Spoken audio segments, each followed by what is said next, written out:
Hello everybody and welcome to Cinanomics. Hello दोस्तों, और आपका सिनानॉमिक्स में फिर से स्वागत है। मेरे पिछले एपिसोड में मैंने आपको बताया था स्टॉक मार्केट में इन्वेस्ट कैसे करते हैं।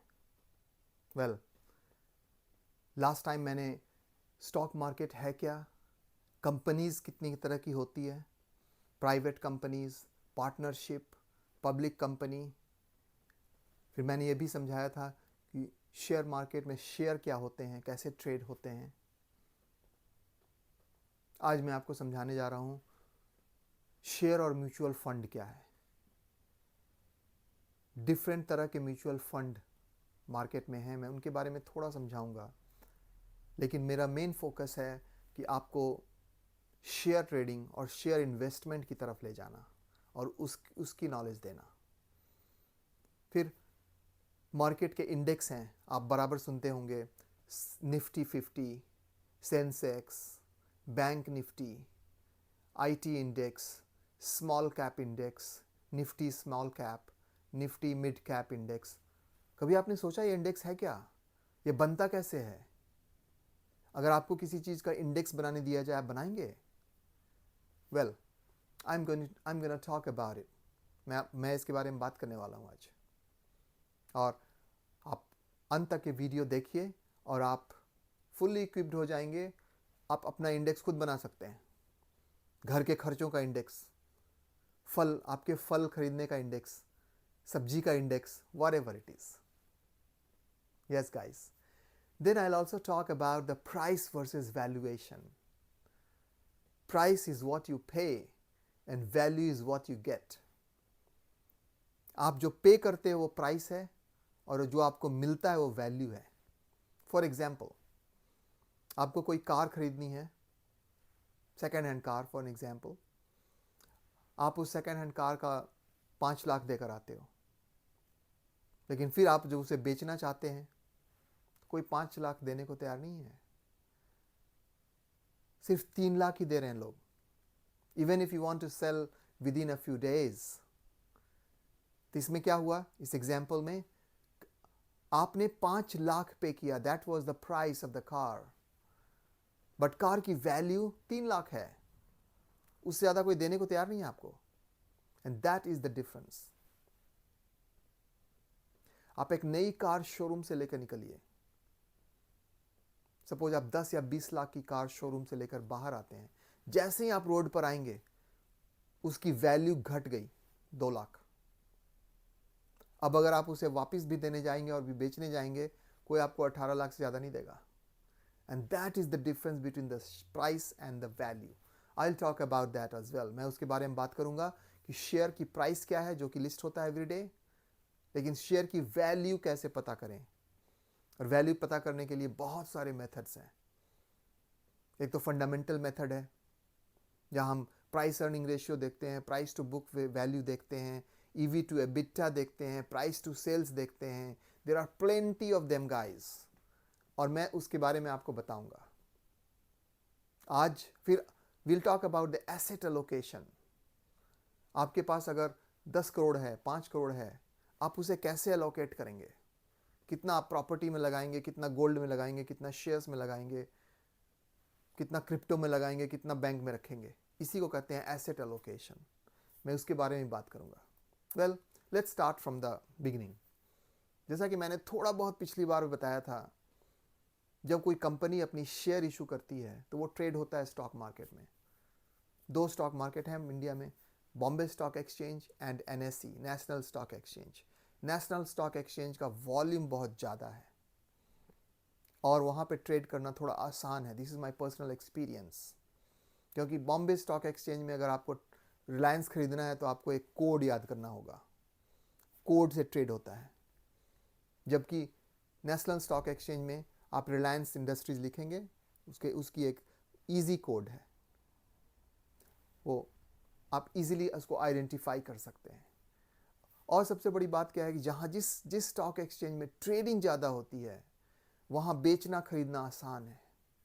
कल को अगर आपको अपने शेयर बेचने की ज़रूरत पड़ी, आप इजीली बेच सकते हैं। और इसलिए अगर आप देखेंगे price, there is a price difference between Bombay stock exchange price and NSE price. Normally Bombay stock exchange का प्राइस थोड़ा कम होता है। फॉर एन एग्जाम्पल, अगर ब्रिटानिया 4700 का बिक रहा है नेशनल स्टॉक एक्सचेंज में, तो आपको बॉम्बे स्टॉक एक्सचेंज में 4650 में मिल जाएगा। I am just giving an example. Well, that's the difference between those two stocks. अब ये सारे स्टॉक्स का अपना इंडेक्स है, but before we go to the index, let me explain the share and the mutual fund.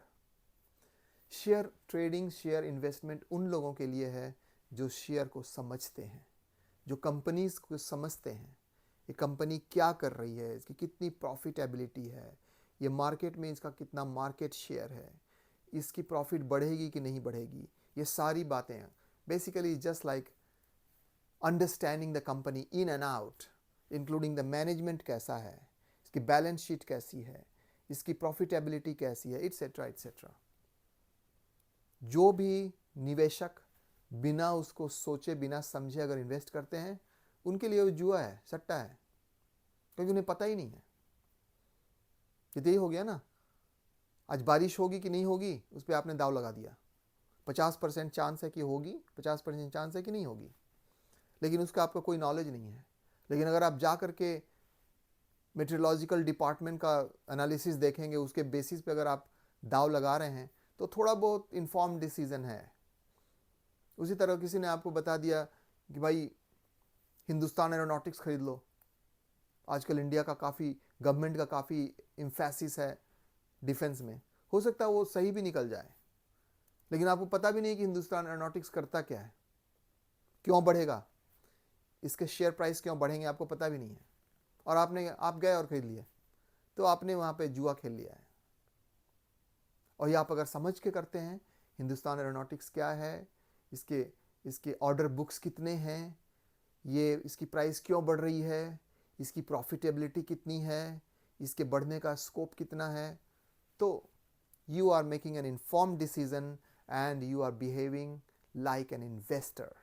और मेरा purpose, मेरा M इस चैनल पे आपको एक अच्छा इन्वेस्टर बनाने का है, इन्फॉर्म्ड इंटेलिजेंट इन्वेस्टर बनाने का है। इसलिए मैं यहाँ पे स्टॉक रिकमेंडेशंस नहीं करूँगा, बस आपको बताऊँगा स्टॉक्स के बारे में, आप उसे सुने, समझें, थोड़ा होमवर्क करें, समझें, और उसके बाद आपको जो इन्वेस्ट करना है, ट्रेड करना है, आप करें। Well, if you are dealing directly with the stocks in the stock market, if you are buying shares directly, that's called share investment. अगर आप शेयर डायरेक्टली खरीद रहे हैं स्टॉक मार्केट में, तो आप शेयर खरीद रहे हैं। अगर बहुत सारे निवेशक हैं जिन्हें शेयर का ज्ञान नहीं है, ना तो उनके पास समय है कितना सीखें, तो उनके लिए एक दूसरा व्हीकल है, दूसरा इंस्ट्रूमेंट है म्यूचुअल फंड। म्यूचुअल फंड कुछ नहीं है, ये एक शेयर है, ये एक फंड है जो डिफरेंट फंड हाउसेस चलाती हैं। For an example, HDFC mutual fund, axis bank mutual fund, ICICI mutual fund, ये सारे बैंक्स, जितने भी इन्वेस्टमेंट फर्म्स हैं, ये सारा उन्होंने अपना म्यूचुअल फंड खोल रखा है ताकि आप उसमें पैसा लगाएं, और आपको इस बात की चिंता करने की कोई ज़रूरत नहीं है कि कौन सा शेयर बढ़ रहा है, कौन घट रहा है।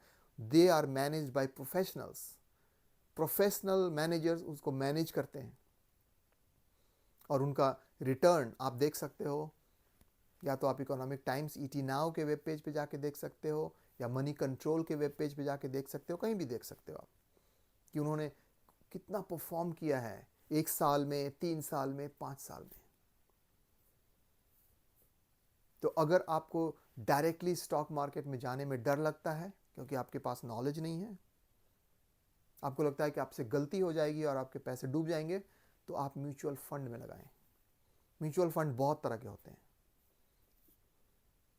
सेबी ने एक नया नियम बनाया है कि आपको पहले से ही डिक्लेयर करना पड़ेगा कि कौन सा म्यूचुअल फंड है। ये लार्ज कैप का है, स्मॉल कैप का है, मिड कैप का है, इंडेक्स फंड है, या फिर सेगमेंट का फंड है।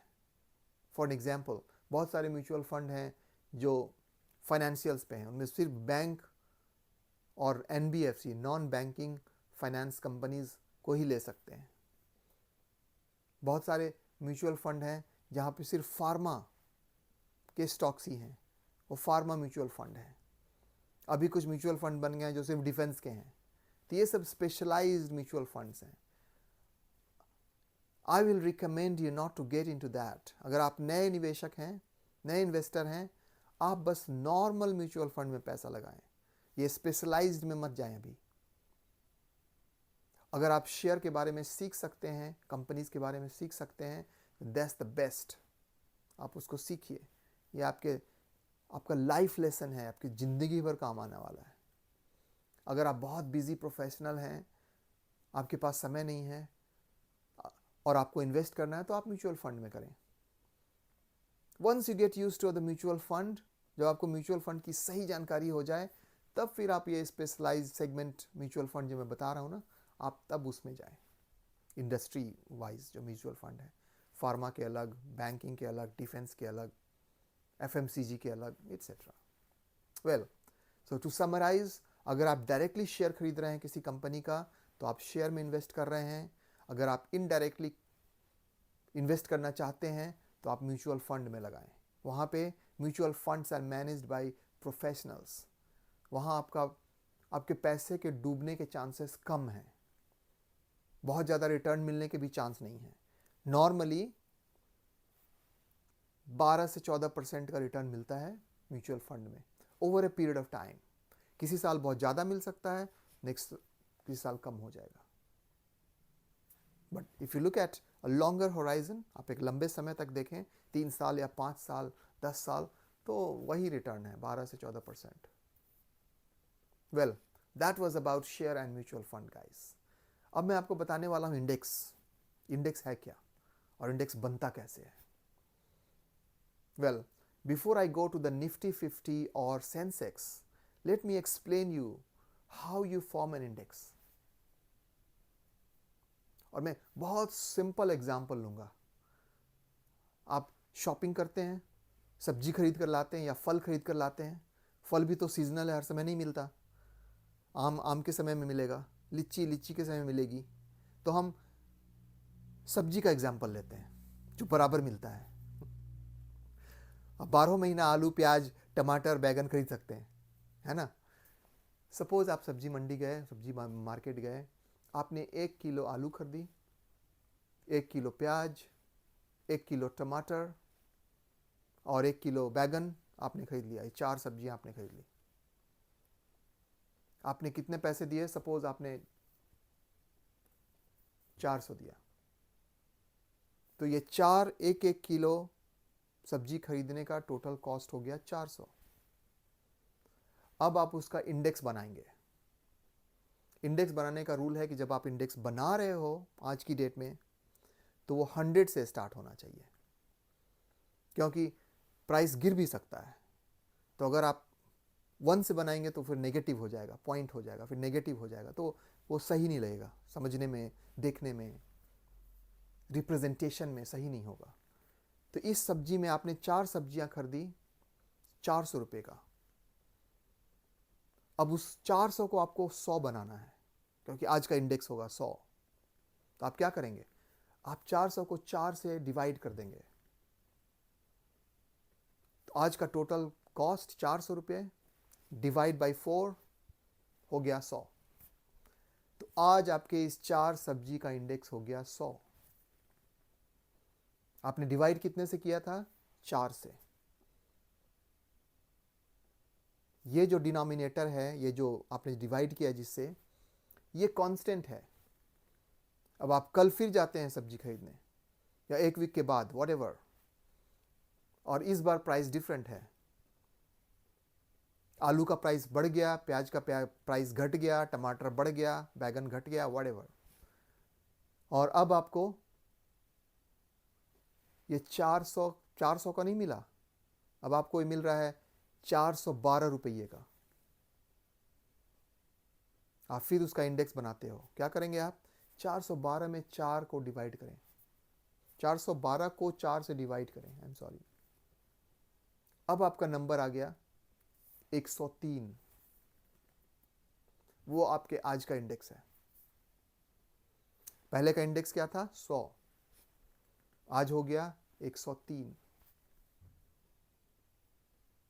फिर आप कल जाएंगे, या अगले वीक जाएंगे, एक सर्टेन फ्रीक्वेंसी में। अगर आप एवरी डे बना रहे हैं इंडेक्स तो आप एवरी डे जाएं, एवरी वीक बना रहे हैं संडे को आप एवरी वीक जाएं, आपको मेंटेन करना पड़ेगा। फिर नेक्स्ट टाइम आप जब जाएं उस दिन पता चला सब्जियां सस्ती हो गई हैं, इस बार आपको और सस्ता मिल गया, आपने इस बार कम खर्च किया। सपोज आपने 392 खर्च किया,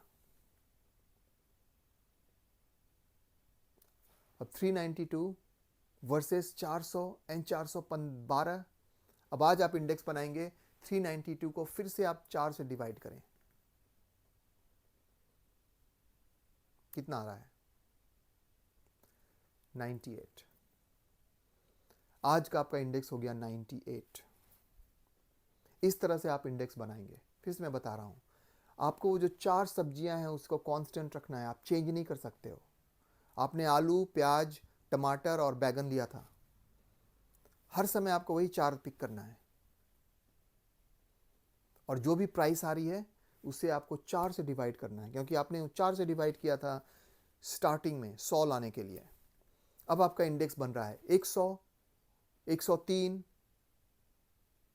98 एंड सो ऑन। अब आप बता सकते हैं कि ये 4 सब्जियों का प्राइस इंडेक्स ये है, और इसे देखकर कोई भी अंदाजा लगा सकता है कि इन 4 चीजों के प्राइस बढ़ रहे हैं या घट रहे हैं मार्केट में। Guys, this is how you create index. Simple है ना? बहुत लोगों को पता नहीं है। वेल, अब स्टॉक मार्केट में जो इंडेक्स बना है, जो सेंसेक्स आप देख रहे हैं 66,000 पे चल रहा है, ये टॉप 30 कंपनीज का, भारत के टॉप 30 कंपनीज का इंडेक्स है। जिस तरह आपने सब्जी का इंडेक्स बनाया था, 100 से स्टार्ट किया था, जब ये इंडेक्स बना Sensex in 1980, it's value was 100, और आज इसकी वैल्यू है 66,000। गाइस, 66,000। सिंपल टर्म्स में, अगर आपने 100 रुपए लगाए होते बॉम्बे स्टॉक एक्सचेंज के सेंसेक्स इंडेक्स में, तो आज की डेट में 1980 में, तो आज की डेट में 42 साल बाद आपका वो 100 रुपया 66,000 हो गया होता। 660 टाइम्स मल्टीप्लाई कर गया है। एंड आपको जानकर बहुत ताज्जुब होगा कि पूरे दुनिया का कोई भी इंडेक्स 660 टाइम्स मल्टीप्लाई नहीं किया है in last 43 years. So India is unique, और उसका एक रीजन है कि India is growing, it's a growing market. Well, similarly if you look at Sensex, just like you look at Sensex, if you look at Nifty 50, जो कि NSE का main index है, Nifty 50 as the name implies, जैसा नाम बता रहा है 50, इसमें 50 इंडेक्स, 50 शेयर हैं। भारत के 50 शेयर इसमें लिस्टेड हैं, और उसका यह इंडेक्स है। यह बना कब था? रफली 1992 में। 1992 में निफ्टी 50 बना था, और उस समय उसका वैल्यू क्या होगा? 100। You right. जब भी आप इंडेक्स बनाते हैं या कोई इंडेक्स बनता है, स्टार्ट्स फ्रॉम 100। 1992 में वो 100 था, और आज 20,600 पे है, 20,700 पे। इसका मतलब 1992 में अगर आपने 100 रुपये लगाए होते निफ्टी 50 में, तो आज वो 20,700 हो गया होता, रफली 21,000 कह सकते हैं। तो ये 210 गुना बढ़ चुका है इन 30 ईयर्स। तो ऐसे आप इंडेक्स को देखते हैं। उसी तरह बाकी सारे इंडेक्स हैं। Nifty small cap 100 index, Nifty में small cap, top small caps के 100 कंपनीज हैं। निफ्टी मिड कैप 50 इंडेक्स में मिड कैप के 50 इंडेक्स हैं। इस तरह से सारे इंडेक्स हैं जो कि आपको एक इंडिकेशन देते हैं। इंडेक्स के दो पर्पस हैं।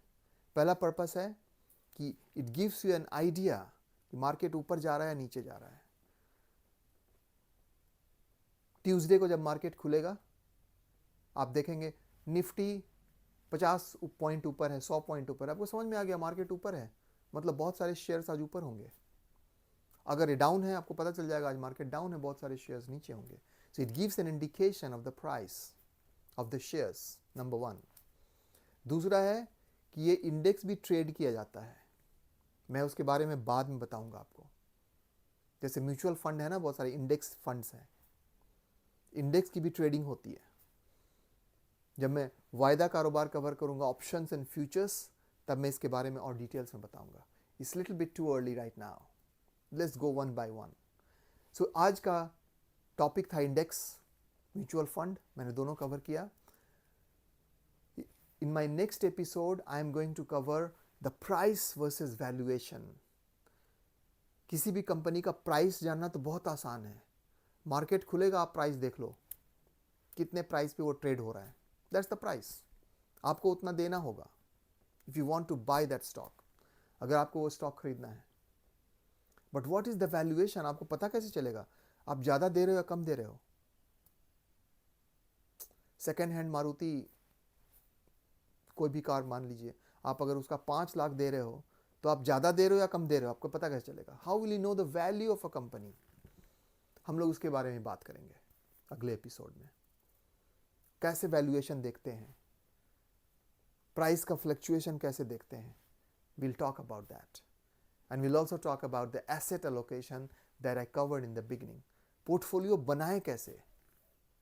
सिर्फ एक स्टॉक तो लेना नहीं है, एक अच्छी पोर्टफोलियो बनानी होगी, डाइवर्सिफाइड पोर्टफोलियो, उसके बारे में बात करेंगे। वेल, आप कमेंट सेक्शन में लिख कर बताएं कि आपको ये कैसा लगा। इंडेक्स बनाने का आपको पहले से पता था? अगर पता था तो भी मुझे बताएं, नहीं पता था तो आप बताइए। I like to hear from you. आप इस तरह के कंटेंट अगर देखना चाहते हैं तो आप लाइक कीजिए, शेयर कीजिए, सब्सक्राइब कीजिए। Create the financial awareness among your friends, your families, your loved ones, guys. That's the best way to make money in the stock market. And to do that, you should have the knowledge. आपके पास knowledge होना चाहिए। Knowledge to buy, or knowledge to understand the companies, courage to buy, and patience to hold. ये मूल मंत्र है stock market में पैसा बनाने का। आपको नॉलेज होना चाहिए कि आप अच्छी कंपनी ले रहे हैं, फिर उसे मार्केट में जाकर खरीदने की शक्ति होनी चाहिए, करेज होना चाहिए, और उसको होल्ड करने की ताकत और पेशेंस होनी चाहिए। वेल, इन शब्दों से आज मैं इसको एंड कर रहा हूं आज का episode. I M finishing my episode today. I will come back again with my next episode where I'll talk about valuation, price, asset allocation, portfolio construction, etc. अब मुझे इजाज़त दें। It's a goodbye from your finance coach, Pankaj Sinha. Bye-bye.